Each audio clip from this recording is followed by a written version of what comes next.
David R. here. Today I'm going to talk to you about this book, Bitter Winds, a memoir of my years in China's Gulag by Harry Wu and CAROLYN WAKEMAN. This book is about Harry's life of imprisonment under the dictator Mao Zedong. Harry was imprisoned for 19 years for just being a counter-revolutionary rightist. Basically, he had different views than the Communist Party had. That's why he spent 19 years in prison. He was subjected to starvation, brutal beatings. He witnessed suicides, murders. The list goes on. Harry's real name was Wu Hongda, and he came from a wealthy family or bourgeoisie class, among intellectuals and people like that. In 1949, a civil war broke out between the communists and the nationalists. Obviously, the communists won, but during this time, places were looted and burnt down. Basically what happens in the USA every weekend. Now, during this time as well, guns were confiscated. They were taken. And people thought, well, okay, that'll keep us safe. Really? They gave up their guns. And every dictatorship has to take the guns because people won't be able to defend themselves. You see this all the time now in other countries like Australia. A lot of people don't have guns there, and their government is really clamping down hard on them. All right, communists spread propaganda through the schools with the theory of evolution and Marxism. Yeah, if you can get people to not believe in God, they'll still follow something, and that is the government. Government becomes their God. There was a massive campaign against the capitalist classes. Now, according to Marx and Engels in the Communist Manifesto, there's what's called class struggle, and this has been going on throughout history. There's the bourgeoisie class. They are the capitalists. They are the ones that own property. They are the intellectuals. And then there's the proletariat. The proletariat are the working class. They use their labor to survive. These two are supposedly at odds with each other, and they are to some degree, I guess. And in the communist system, it is the proletariat that wants to overthrow the bourgeoisie so that they can install a proletariat dictator. And supposedly, under the communist system, there's what's called the dictatorship of the proletariat. And then after this rough phase, there's going to be a utopia. But the utopia never arrives. It never comes. It's just promised, but I think everybody knows that it's not real. It's fake. And so that's how it works in a communist system. The government is God. Government controls everything, controls everybody, controls what they think, eat, and whatever else. All right, so in 1955, Harry was accepted to a geology institute in Beijing. And at first, he wanted to help the Communist Party. He believed the propaganda. He was young, so he bought into it. He just thought, well, I'll keep to myself. I'll tend to my studies, play baseball. He loved playing baseball. That was his passion in life. He avoided the communist activities. He avoided dancing, singing. He did these things because he was essentially anti-communist. He wanted to make his own decisions, even though under a communist system you're not allowed to, because daddy government controls everything. During his time at the Geology Institute, many intellectuals and capitalists were being arrested. It was only a matter of time before they got to Harry anyway. even though he still tried to keep to himself. It didn't matter. He was from that class. He was eventually going to be arrested, no matter what he did. So, in 1957, the Communist Party introduced the 100 Flowers campaign. This was based on an expression by Mao. It goes like this: the policy of letting 100 flowers bloom and 100 schools of thought contend is designed to promote the flourishing of the arts and the progress of science. Harry didn't criticize the party at first because he was suspicious. He thought maybe it was a ruse to root out anti-communist rightists. And he was right. But he was right too late, because he gave in and he did criticize the Communist Party. And he said they didn't obey the Constitution and other things. So people started being arrested for criticizing the Communist Party. Yeah, don't trust communists. Soon after Harry's criticism of the Communist Party, his girlfriend, Meihua, sent him a letter essentially breaking up with him. But he couldn't have this. So he decided to go away to see her. He got permission from his dean to leave for 5 days, but he didn't get permission from the party secretary. And that was a big mistake. So he stayed away for 9 days. Now, I would have never done this, not for a girl. I mean, come on, that's kind of stalkerish in my opinion. So once he got back to college, he was told to write a self-criticism paper. These things go on a lot in communist countries. Self-criticism. Like, you shame yourself for disobeying the communist regime. And these go on today in communist China. At this very moment, I'm sure something like this is taking place. Harry's youth league leader said this: Wu Hongda, you come from the bourgeoisie class, and you have many bourgeoisie ideas and actions to account for.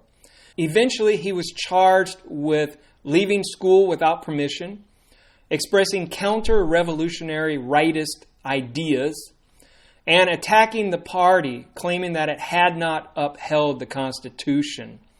And for this, he had to write a thought summary every week. This thought summary was basically him confessing his crimes and his guilt over not being a good socialist. He ate alone. He was expelled from the baseball team, which really hurt him a lot. Also, he had to catch rats and flies. He had to catch a certain number of them as well.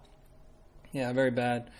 Harry and 2 other students decided that maybe they should leave the country, even though this little plot went nowhere, because one of the students, Wang, withdrew money and forged Harry's name. And Harry had to eventually confess to this crime, even though he did not commit it, but he had to confess in order to hide the planned escape. If anybody found out about that planned escape, well, they all would have been killed. Soon after this incident, during a group criticism session or struggle session, another man by the name of Wang stood up and said, Wu Hongda still refuses to reform himself. He opposes the party. He must be expelled. Down with Wu Hongda. He must now show his true face. So Harry stood up and Wang went on. He said, according to the request of the masses and with the full authority of the school, I denounce, separate and expel the rightist Wu Hongda, who has consistently refused to mold himself into a good socialist and has chosen to remain the enemy of the revolution. I sentence the counter-revolutionary rightist Wu Hongda to re-education through labor. Essentially, this was a death sentence to most. Although Harry had the will to survive, many did not. During his time at several re-education camps, Harry learned how to survive.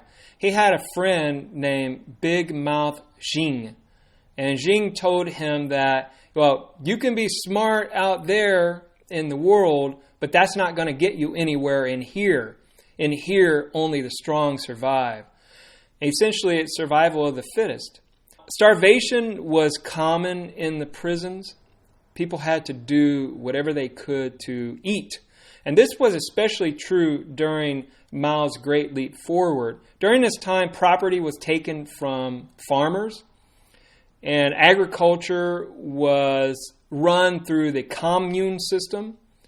But this was all ineffective because 14 million people starved to death. Prisoners had hemorrhoids and diarrhea. Diarrhea was usually a death sentence. But with hemorrhoids, that was pretty bad as well. They were fed corn, gruel, and sorghum. And this would harden in their body. And the only way to get this out would be to reach up into their rectum and grab the hardened parts. Yeah, I know, that's pretty bad. And yeah, Harry had to do this quite a bit. So at some point, Harry got addicted to cigarettes, and he developed what was called pleurisy, where he had to have his left lung drained of fluid several times. He was a major addict. He smoked a lot. But I've never heard of this happening to anybody else. I guess it could. It was a chain smoker, but I don't know. It could be that the conditions he was living under and other factors, maybe genetic, had caused this to happen. The prisons were overcrowded, and the prisoners were obviously underfed since they were starving. The starvation and lack of nutrition caused a condition called edema. Harry had this to say about that. First, someone's foot would swell so that he could not wear a shoe. Slowly, the swelling would move up through the ankle, the calf, the knee, the thigh. When it reached the stomach and made breathing difficult, a person died quickly. Harry did whatever he could to eat. One time, he found corn, he found rice, he found soybeans in a rat's nest, and this helped him to survive for a while. Scavenging for food, the stresses of daily life, the death going on around him, caused Harry to have some revelations. And these were actually motivating for him, even though the situation was pretty grim. He thought about the Communist Party, and he said, if a person has no value in life, in this life, under the communist system, then the system itself has no value. And he said that his goal was to survive. During Harry's sentence, Mao lost control for a short time. So he sent out his Red Guards. They rampaged through the streets and terrorized campuses, government ministries, newspaper and radio offices, and apartment complexes. This is like the BLM and Antifa that we have in the USA. Buddhist temples, Confucian monuments, museums and graveyards were defaced. Homes were ransacked and personal property seized. All part of the life and death struggle to rid the nation of the contaminating influence of the bourgeoisie past.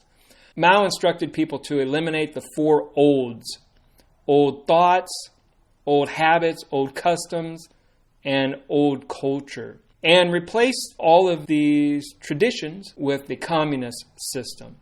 After Mao died in 1976, things kind of died down. Even though communism never really went away, people still had to watch what they said and what they did. Now, Mao is still regarded as one of the most influential leaders in the 20th century, even though he was an evil dictator, as far as I'm concerned. In 1985, after waiting 4 years for a passport, Harry was able to come to the U.S. He only had $40 in his pocket, but he managed to work, and eventually he got a job as associate of Stanford University's Hoover Institute, and then he got married a couple times, And in 1991, he began a career in activism. He did this because he figured, well, everybody knows about concentration camps under Hitler. Everybody knows about the Soviet gulags under Stalin. But they don't know a lot about the Chinese gulag prison system. And so he wanted to expose this for what it was and show the world what was really going on. He was arrested a few times, but he managed to get out of it. Now, I highly recommend this book because you need to learn about the communist system. I believe that that's what's coming to the USA. Learn about it, learn how to combat it, maybe flee if you can, do whatever it takes, but don't give up your guns and fight for your freedom.